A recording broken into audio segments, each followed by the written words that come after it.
To whom it may concern, why I paint. So I've been doing art my entire life, literally. I've never, however, focused on art until recently. I have my reasons for that, but I won't get into it. I've always been more of a drawer and a graphic designer than a painter.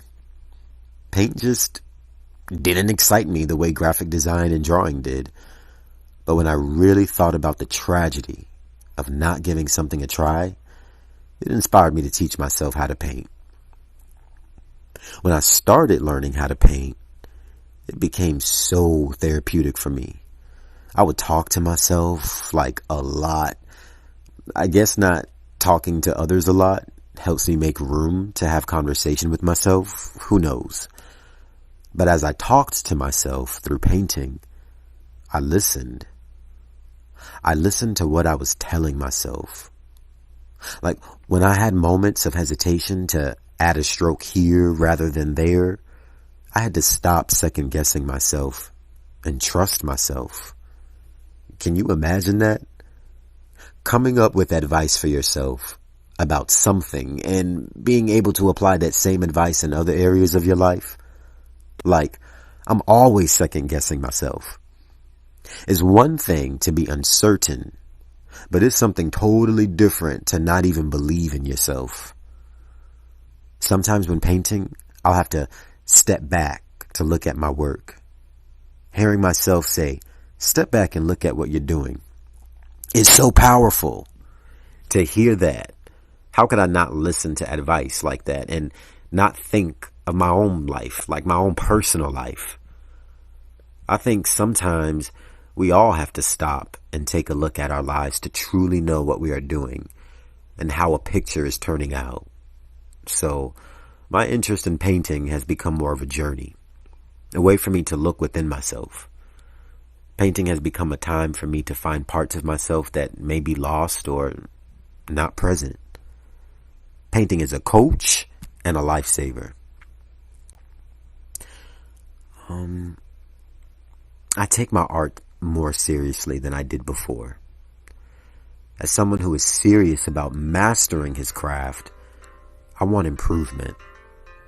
I want to look at my art and see the growth. I want to see the improvements I made, especially because the process of doing art reminds me of many life lessons and pieces of advice that I must constantly give myself. Why would I not want to see that my art has improved? After all, the lessons that I demonstrate as being learned are the same lessons that should reflect in my life as a man. And as far as why I enjoy doing art, man, let me tell you, I've learned a lot of lessons, and I'm still learning.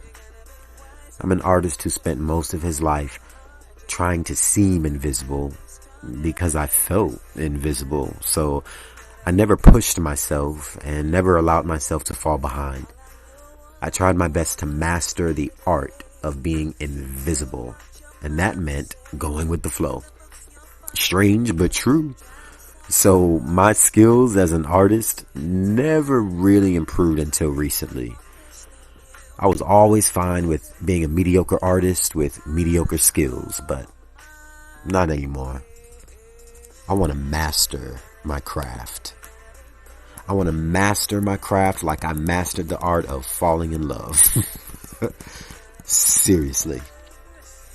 I spent my entire 20s chasing love, thinking that it was going to fill these little cracks in my heart and solve all my problems, but I was wrong.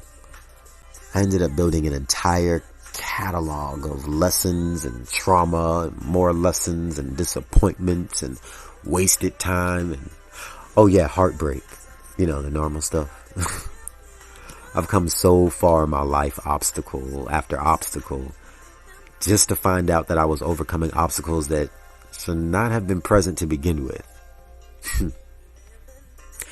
Now, I thought I got hit with reality once I turned 21 and moved out of my mother's house, paying bills and staying out late. Wrong. I was actually hit with reality once I turned 30 and realized tomorrow is not promised, life is short, and I'm just now starting to become emotionally stable. So currently, I'm going through a huge transition in my life. I'm staying out of relationships, building boundaries, and letting go of some boundaries as well. It's time I start opening up to others. I've allowed my introverted ways and heavy guard become misunderstood. My lack of vulnerability, or perceived lack of vulnerability, has led me to abandon friendships and demand I be understood in my romantic relationships without making the proper room to share myself wholeheartedly. How could I ever be understood when I keep so much to myself? It's either going to take me learning how to lower my guard, or it's going to take finding people who can accept me for being the guarded person that I am and still find a way to see me enough to love me.